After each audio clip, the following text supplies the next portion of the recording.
안녕하세요. 국토부 장관 김윤덕입니다. 정부는 국민이 원하는 곳에 충분한 양의 주택을 공급한다는 일관된 원칙 아래 작년 9월 약속드린 수도권 135만 호 착공 목표를 위해 총력을 다하고 있습니다. 지난 한 해가 목표 이행을 위한 토대를 다지는 시간이었다면 올해는 공급의 성과가 가시화되는 원년으로 만들어낼 것입니다. 오늘 발표하는 도심 주택 공급 확대 및 신속화 방안은 주택 공급 촉진 관계 장관 회의를 통해 관계기관이 함께 일군 첫 번째 성과입니다. 이번 공급 물량은 서울 용산과 태릉, 경기 과천 등의 도심에 위치한 부지나 낡은 청사 등을 활용하여 발굴한 것으로 기존에 계획된 용산 물량을 포함하여 총 6만 호를 공급할 계획입니다. 이는 판교 신도시 2개를 합친 것과 유사한 규모로 특히 청년과 신혼부부 등에 중점적으로 공급하여 청년들이 미래를 꿈꾸고 가정을 꾸릴 수 있는 튼튼한 안식처로 만들어 나갈 것입니다. 아울러 이번 공급 방안은 부지 발굴 초기부터 관계 기관이 합심하여 마련한 만큼 실행력 또한 그 어느 때보다 강력할 것으로 생각하고 있습니다. 불필요한 절차는 과감히 덜어내고 내년부터 착공이 이루어질 수 있도록 속도감 있게 진행해 나가도록 하겠습니다. 그럼 지금부터 구체적인 입지와 세부 추진 방향에 대해 설명드리겠습니다. 첫 번째, 용산에 13,500호를 공급하겠습니다. 용산역, 용산공원 등 국민들께서 선호하는 입지 여건을 가진 국제업무지구, 캠프킴, 501 정보대 반환 토지 등을 대상으로 국제업무지구는 기존 구상에서 용적률 상향 등을 통해 당초 6,000호에서 최대 1만 호까지 공급을 확대하겠으며 캠프킴 부지는 녹지 확보 기준 합리화를 통해 기존 1,400호 규모에서 최대 2,500호 수준으로 공급 규모를 확대하고 2029년 착공 목표로 추진하겠습니다. 501 정보대 부지는 토지 정화가 완료된 만큼 계획 수립을 거쳐 28년 착공 목표로 150호를 공급하고 용산 유수지 등 인접부지 약 1,000호도 차질 없이 추진해 나가겠습니다. 두 번째, 과천에 9,800호를 공급하겠습니다. 과천 경마장과 국군 방첩사령부를 이전하고 이전 부지를 활용해서 9,800호 규모 주택을 공급함과 동시에 미래 산업과 양질의 일자리가 공존하는 직주 근접형 주거 공간을 조성하겠습니다. 아울러 시설 이전이 선행되어야 하는 만큼 2026년 상반기 중 농식품부와 국방부가 시설 이전 로드맵을 수립할 예정이며 계획 수립 과정에서의 마사회 등 관계 기관 의견을 충분히 수렴함으로써 속도감 있는 착공이 될 수 있도록 하겠습니다. 세 번째, 태릉 CC를 본격 추진하겠습니다. 장기간 진척되지 못했던 태릉 CC 개발 사업을 유산청의 협조하에 세계 유산 영향 평가를 거쳐 본격적으로 추진하겠습니다. 주민을 위한 교통대책 마련과 함께 충분한 녹지 공간을 조성하면서 총 6,800호의 주택을 공급해 나가겠습니다.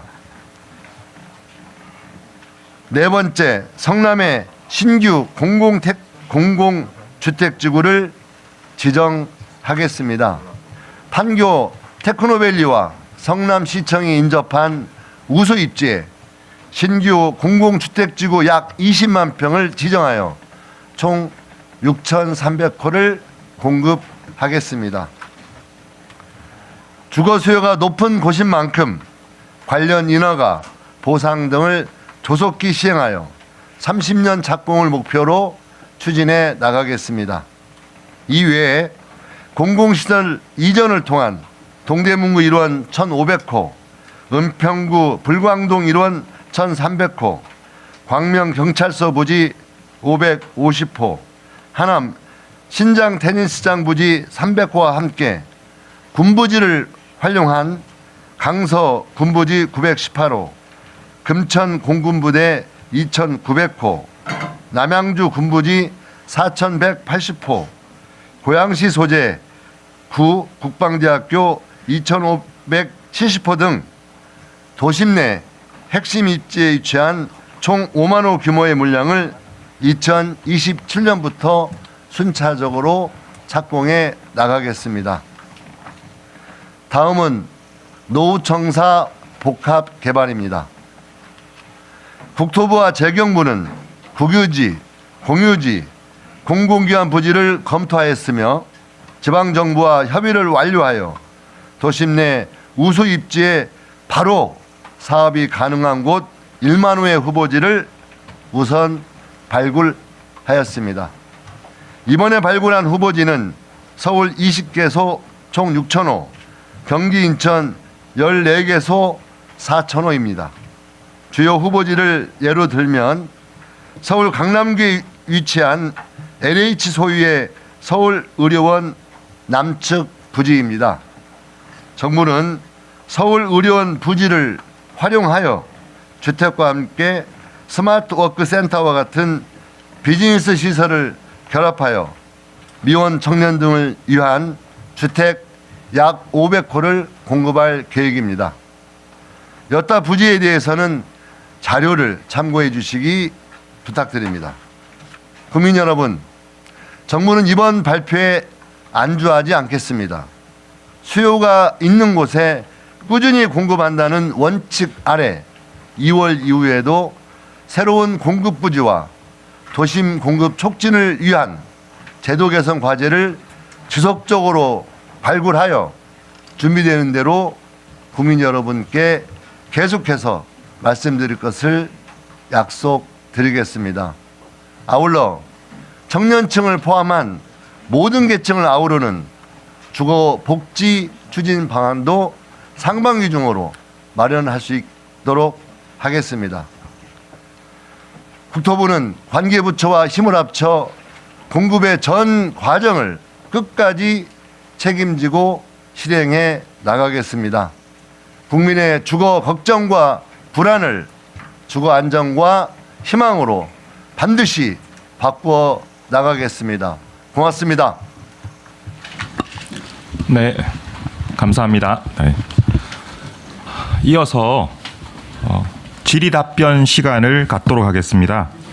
질의가 있으신 기자님은 소를 들어주시고 지명을 받게 되면 소속과 성명을 밝히신 후에 질의하여 주시면 되겠습니다.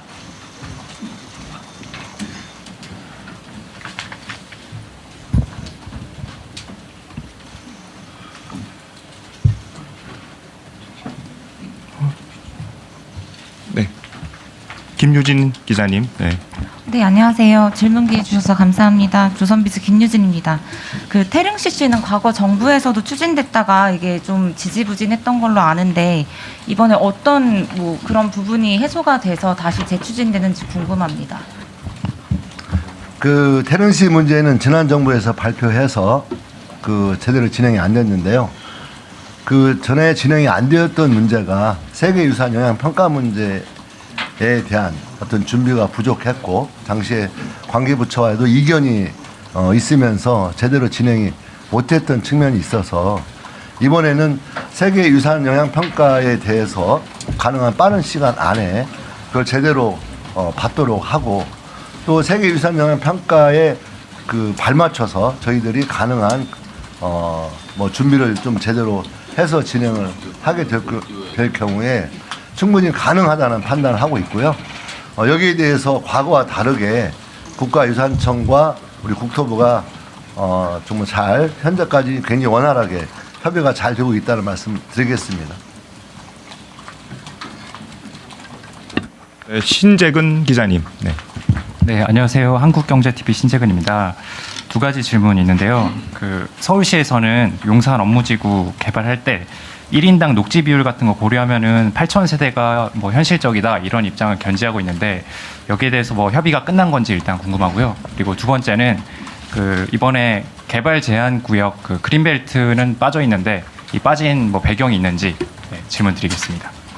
예, 현재 서울시하고는 지금 협의를 계속 진행하고 있습니다. 그래서 물론 서울시하고 이견이 있는 점도 좀 있고 또 약간 협의 과정에 있는 것도 있고요. 다만 저는 서울시장님께서 용산 정비창 추진 과정에서 시행 시기가 더 늦어지는 그런 것은 있어서는 안 되겠다. 그래서 가능한 시행 시기를 지키면서 공급이 제대로 될 수 있다고 하는 전제하에 가능한 공급을 좀 할 수 있는 폭이 서울시장님은 8,000호 정도는 충분히 가능하지 않느냐 이런 견해를 가지고 있고요. 다만 저희들이 교육청과 협의를 잘 해서 교육청이 협의를 끌어낸다면 학교부지라든가 이런 문제가 조정이 되면 거기에 추가적으로 공급을 진행할 수 있겠다라는 판단이 있습니다. 그래서 현재 저희가 교육청하고 원활하게 논의가 잘 진행되고 있기 때문에 이번 발표에서 최대 10,000원까지 짓겠다라는 의지를 표명한 거고요. 제 서울시와 협의가 잘 돼서 국민 여러분들께서 걱정하지 않으시도록 잘 추진될 수 있도록 하겠다는 말씀 올리고요. 이번 그린벨트와 같은 곳에 대해서 저희들이 여러 가지 면을 검토하고는 있습니다. 그래서 현재 다만 저희들이 특정한 날짜 정해놓고 공급을 한다 이런 패턴보다는 지속적으로 그린벨트 문제에 대해서 좀 조사하고 또 새로운 발굴 유일부지라든가 노후청사라든가 이런 것들을 좀 해 나갈 거고요. 이번 이제 성남 지역에서 진행된 곳은 일부 지역이 그린벨트 지역이 포함되어 있는 경우도 있습니다. 그래서 그렇게 여러분들께서 공유해 주시면 좋겠습니다. 네. 오은선 기자님. 네. 안녕하세요. 채널A 오은선입니다. 이번에 청년과 신혼부부 위주의 공급이라고 하셨는데 그러면 임대 물량이 위주가 되는 건지 궁금하고 이번에 발표된 그 물량 중에 임대 물량과 분양 물량의 비중이 어떻게 되는지도 궁금합니다. 현재 임대 물량과 분양 물량을 정확하게 양을 구분해서 지금 정하지는 않았고요. 저희가 아까 말씀드리겠지만 현재 주거복지 로드맵을 상반기 중에 발표할 예정이기 때문에 전체적으로 청년과 신혼부부층에게 또 그 세대에게 뭔가 적극적인 주거복지 플랜을 마련하겠다 이렇게 생각하고 있다는 말씀 드리고 이번에도 역시 그런 것을 강조해서 저희들이 말씀드리고 있다고 받아주시면 좋을 것 같습니다. 그래서 지금 뭐 임대 물량이 많고 분양이 적다 이건 약간 좀 과하고요. 앞으로 저희들이 구체적으로 임대라든가 분양 이런 걸 좀 정리가 되면 그때 따로 말씀드리는 게 좋겠다. 이번에 저희가 공급 물량을 준비하면서 어쨌든 지난 몇 년 동안 서울의 주택 공급, 수도권의 주택 공급이 매우 부진하면서 실제 많은 국민들이 불안해하고 있는 것들을 해결하기 위해서 정말 여러 가지를 정말 연끌해서 뭔가 준비를 해봤는데요. 좀 그런 데 집중해서 준비하고 있고 특히 청년 신혼부부층에도 정말 집중해서 하고 있다라고 설명을 드리겠습니다. 네. 이데일리의 최정희 차장님. 네. 저 이데일리 최정희 기자입니다. 오늘 발표한 내용들을 좀 보면은 대부분 문재인 정부 때 2020년 8.4 대책 나왔던 부지들이 상당 부분 포함되어 있는데 그때 당시 안 됐던 게 주민들이 반대가 있었기 때문인데요. 아까 태릉 CC 사례도 말씀해 주셨는데 그때와 지금이 어떻게 달라서 지금은 조금 신속하게 추진이 가능하다고 보시는 건지 좀 구체적으로 설명해 주셨으면 좋겠고요. 두 번째는 이제 2월에 발표한다는 내용은 대략 어떤 것인지 좀 궁금합니다. 일단 지난 그 정부 과정에서 제가 수도권에 그 아파트 공급하는 데 있어서 가장 난제가 무엇인지에 대해서 좀 고민을 해봤는데요. 그게 일단 입지를 선정하는 게 쉽지 않다. 많은 곳에 주택이 이미 공급되어 있기 때문에 입지를 선정하는 게 쉽지 않을 뿐더러 그나마 있는 입지에 대해서 지방 정부 또 주민들의 반대가 있으면서 그 되지 않는 그런 요인이 작용한다고 봤습니다. 그래서 어쨌든 저희들 가능한 입지가 선정하는 데 주력을 했고요. 일부 기관은 지방으로 이전하는 걸 전제로 해서 그런 입지들을 샅샅이 조사를 했다는 말씀 드리고, 또 하나는 주민들과 지방정부에서 반대한 이유를 또 살펴보니 계속 주택만 짓는 것에 대한 거부감이 존재한다는 겁니다. 그래서 주택을 공급하지만 자족 기능을 활성화시키거나 아니면 어떤 거기에 첨단 산업이라든가 여러 가지 어떤 일자리가 들어갈 수 있는 그런 것들을 결합시켜서 발전시키는 게 좀 더 설득력이 있겠다. 그래서 과천이라든가 또 그런 여타 그런 부재에 대해서 지방정부와 협의를 계속해 나가고 있고, 그 과정에서 지방정부의 또 그 기관의 긍정적인 그런 어떤 신뢰할 수 있는 어떤 답변이 나오고 협의가 잘 되는 과정에서 상당히 진척될 수 있었고요. 현재 추가로 지금 우리가 준비하고 있는 것은 구체적으로 말씀드리기는 어렵지만 진행 과정에서 약간 이견이 노정되고 있고 아직도 견해 차이가 좁히지 못한 곳에 대해서는 이번 발표에서 저희들이 전체 다 뺐습니다. 그래서 아마 그런 것들이 견해가 좁혀지고 또 해결할 수 있는 여러 가지 다양한 그 대안들이 함께 모색되어서 정리가 되면 다음 발표할 수 있다고 저희는 생각하고 있고요. 그런 입장에서 진행하고 있다고 설명드리겠습니다. 네, 김민호 기자님. 네, 한국일보 김민호 기자님. 네.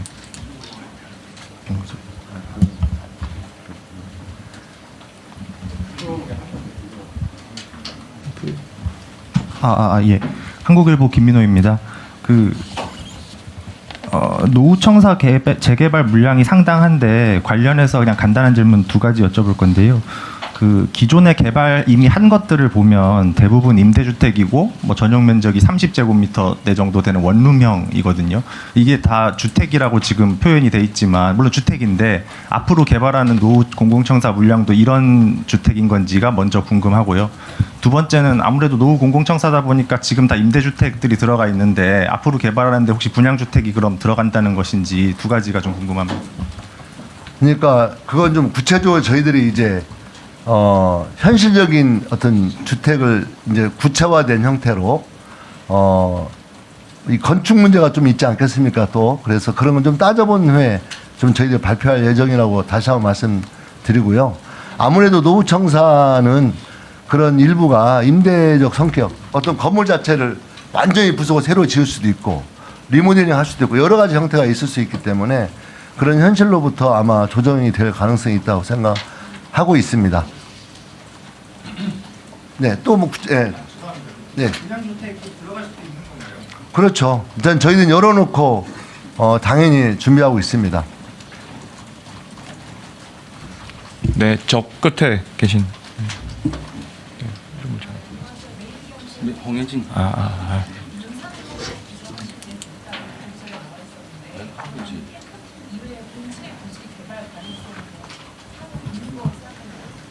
예, 열려 있다고 생각하시면 좋을 것 같습니다. 그래서 그건 일단 저희들 일부 캠프킴 같은 경우는 이번에 이제 확대해서 공급하지 않겠습니까? 다만 다른 부지도 검토하는데 이건 저희가 결정해서 뭔가 이렇게 하기보다는 저는 일정한 공론화 과정을 통해서 국민들이 관심 있게 이 논의에 참여하고 다양한 의견들을 수렴해 가면서 결정하는 게 더 바람직하겠다 이렇게 생각을 하고 있고요. 그런 공론화를 뭐 좀 진행할 예정으로 알고 있습니다. 네, 이투데이 조유정 기자님. 네, 안녕하세요. 이투데이 조유정입니다. 궁금한 게 있는데 주택 공급 위해서는 정비 사업도 빼놓을 수 없을 것 같은데요. 민간 정비 사업 활성화를 위해서 제초안이라던가 이런 부분은 좀 논의가 되고 있으신 건지 궁금합니다. 일단 제초안 문제에 대해서는 현재 국토부에서 논의된 바는 없습니다. 현재 그렇게 좀 분명히 말씀드리고요. 다만 민간정비 사업 관련된 여러 가지 그 좀 크고 작은 문제들에 대해서는 아마도 그 국회에서 여러 가지 논의를 활성화시키겠다, 또 논의를 해보겠다라는 의지를 가지고 있는 것으로 저희는 알고 있고, 또 현재 국회 법도 상당히 여러 가지 법안이 상정되어 있기 때문에 그 논의 과정이 국회 주도로 이루어진다면 저희 정부도 거기에 참여해서 좀 새로운 대안들을 모색하는데 함께 논의할 생각입니다. 네. 마지막으로 질문 하나만 딱 더 받고 네, 하겠습니다. 네. 박원식 국장님. 네. 네, 그 불교방송의 박원식입니다. 여기 대책 중에서요, 마사회, 그러니까 경마장 이전과 관련해서 질문이 없어 제가 질문 드립니다. 첫째, 궁금한 건 이 마사, 이렇게 과천 경마장 부지가 국유지인지 아니면 마사회 소유인지가 궁금하고요. 두 번째로, 태릉과 마찬가지로 이 과천 경마장에도 그동안 많은 사람들이 찾아왔었는데, 그분들은 그러면 지금 영천이나 다른 지역으로 가야만 되는지, 그런 어떤 대안이 있는 건지 그걸 좀 여쭤보고 싶습니다. 그 과천 경마장이 국유지인지 아닌지는 제가 실무적으로 좀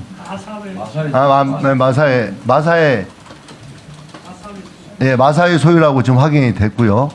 그 다음에 아까 뒷부분은 지금 잘 안 들리거든요. 저한테. 예. 다시 말씀드리면요. 태릉 선수 그 CC를 개발하는데 가장 애로점이 아까 어떤 기자가 지적했듯이 현재 주민들의 반발이었지 않습니까? 그럼 예를 들어서 과천 경마장 경우에는 지금 현재 과천 경마장을 이용하고 있는 많은 사람들, 불특정 다수의 어떤 반발에 대해서는 어떻게 그 부분을 무마하실지에 대한 대안이 있으신지를 여쭙고요. 아울러 하나 더 여쭙고 싶은 게 이 마사회가 임의적으로 이 부분에 대해서 팔고 사고 하는 거를 농림부에서 용인하신 건지 오케이 하신 건지 또 궁금합니다. 예, 일단 우리 농림 나오셨으니까. 예. 예, 마사회 부지는 기본적으로 공기업이기 때문에 마사회 소유라고 보시면 될 거고요. 이전에 대한 구체적인 결정은 마사회 이사회의 결정에 따르게 되어 있습니다. 농식품부는 충분히 같이 협의를 해서 대안을 마련할 거고요.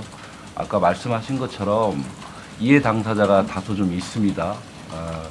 지역 주민들도 있을 거고, 그 다음에 마사회 직원들도 있을 거고, 이용자도 있을 겁니다. 그 부분에 대해서는 마사회 집행부와 그리고 노조, 이해 당사자들하고 충분히 협의를 해서 마사회 영업에 큰 무리가 없도록 이용객의 무리가 편의도 충분히 감안을 해서 계획을 마련할 생각입니다. 네. 그러면 네. 장관님께서 참석하시는 브리핑 질문은 여기서 마쳐도 될까요? 마치고 이후에는 장관님께서는 이석하셔도 되겠습니다. 다른 우리 배석하시는 분들 또 참석하시는 분들 계시니까 세부 질문은 추가로 끝에 해주셔도 될 것 같습니다. 예, 감사합니다.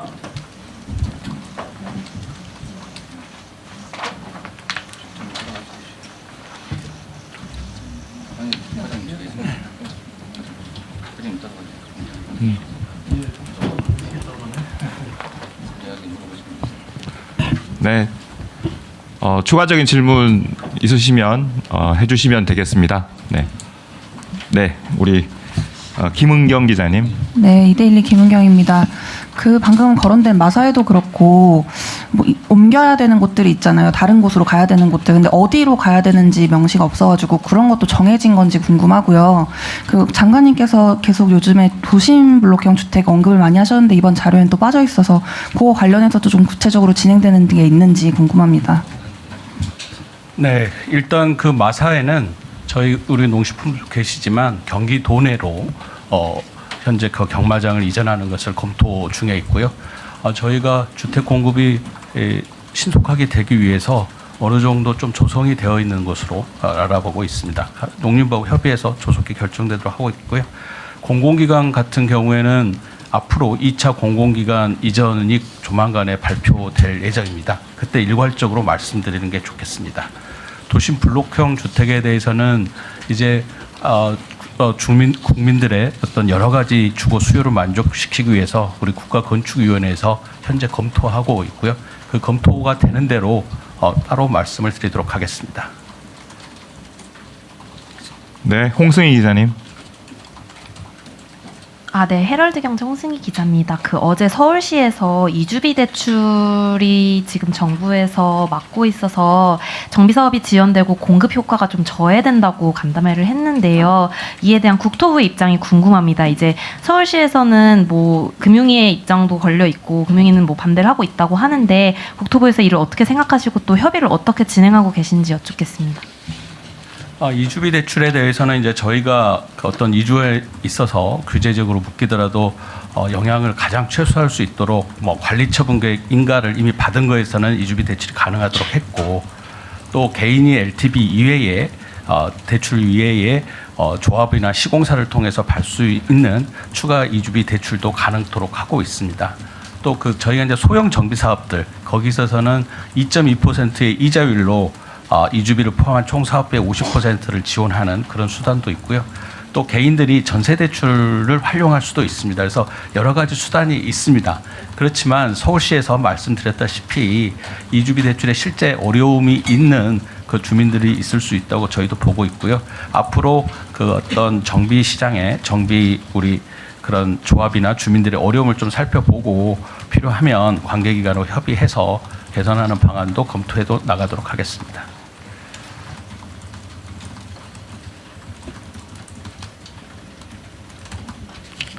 예, 데일리안의 배수함 기자님.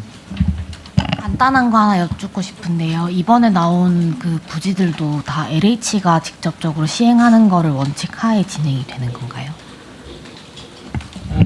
LH에 이제 위탁 개발을 할 수도 있고 또 LH 소유 부지도 있습니다. 서울의료원 남측 부지 같은 건 이미 LH 소유고, 그 다음에 이제 공공주택 지구는 저희가 뭐 성남의 공공주택 지구는 이제 지비를 해제해서 사기 때문에 당연히 이제 LH의 사업 시행자가 돼서 할 계획이고요. 여러 가지 방식이 있을 수 있고 일부는 뭐 도시개발 사업이라든지 그런 또 특성에 맞게 뭐 상업적 유치한다든지 그런 도시개발 사업으로도 진행을 할 수 있고, 그래서 그 부지에 가장 적합하고 사업이 신속하게 될 수 있는, 또 주민들이 원하는 어떤 업무나 자족시설 이런 게 같이 들어갈 수 있는 그런 사업 방식을 고민해서 앞으로 결정해 나가겠습니다. 참고로 좀 말씀을 드리면은 세부적인 이제 사업 계획들이 준비가 돼야 되거든요. 그러면 이제 그 사업 계획을 준비를 하면서 누가 저 사업 주체로 나설지 이런 것들은 이제 협의해 나갈 겁니다. 예, 우리 이호정 기자님. 네, 아이뉴스 24 이호정 기자입니다. 지금 발표하신 내용 보면 착공 시기가 이르면 2028년 정도인 것으로 봤습니다. 근데 이게 실질적으로 협의의 과정이나 이런 것들이 있는데 중간에 예비 타당성 조사라든지 이런 거를 좀 절차를 생략해 준다고 해도 그 목표 시점에 진짜 착공이 어느 정도 실현 가능성이 있는지 여쭙고 싶고요. 이와 관련해서 결국에는 이번 발표가 실질적인 주택 공급의 시그널을 줘서 주택시장 안정을 도모하기 위함이라고 보는데 오늘 발표를 인해서 어느 정도 효과가 있을 것으로 보시는지 궁금합니다. 왜냐하면 오늘도 사실 서울 아파트값은 상승한 것으로 알고 있어서 어느 정도 시장에 좀 불안감을 잠재울 수 있는 효과가 있을 것으로 보시는지 입장을 듣고 싶습니다. 첫 번째로 착공 물량에 대해서 말씀드리면 2027년부터 착공되는 것도 있습니다. 저희 자료 이제 15페이지 보면 노후청사에 있어서 한 5개 사업이 착공이 27년부터 가능해서 한 1,600호 정도의 물량이 되고요. 그 다음에 착공 시기에 있어서는 에타 면제라든지 저희가 현재 지구 지정이라든지 지구계획 수립 이런 것도 동시에 진행할 예정입니다. 그래서 성남 이번에 택지 개발하는 그 두 군데 있어서는 지구 계획이라든지 지구 지정과 지구 계획을 동시에 해서 좀 절차를 압축적으로 하도록 하면 충분히 가능하다고 보고 있고요. 그다음에 두 번째로 다음에 질문하신 게 시장 안정화. 저희는 시장 안정화하고 확실하게 저희가 도움이 될 것으로 생각을 합니다. 왜 그러냐면 이게 6만 호가 이번에 이제 이렇게 나와서 6만 호지 저희가 작년 9월 7일 날 수도권에 135만 호 했고 이때 이제 매년 27만 원을 착공해 나간다고 밝히지 않았습니까? 그래서 이번에 밝힌 대부분의 물량이 거기에 속하지 않습니다. 한 뭐 일부는 이제 거기에 속하는데 한 4만 원 정도는 순증이라고 보시면 되고요. 그랬을 때 저희가 앞으로 착공 가능한 물량이 140만 원으로 이렇게 생각을 해주시고요. 그 다음에 저희가 오늘 밝힌 건 이제 부지에 대한 거고, 아까 이제 질문 중에 2월부터 쭉 한다는 거 어떤 게 있냐고 물으셨는데, 저희가 이제 이게 되려면 이렇게 노후 도심도 돼야 되고 3기 신도시도 빨리 돼야 되고 민간에서도 또 주택이 잘 건설이 돼야 됩니다. 그래서 예를 들면 여러 가지 민간이 저희가 제도를 개선을 통해서 민간의 어떤 주택 건설을 창출할 수 있는 그런 제도 개선도 2월부터 해서 2월, 3월 이렇게 발표해 나갈 거고요. 말씀드렸다시피 추가적인 부지도 저희가 계속 발표할 계획으로 있습니다.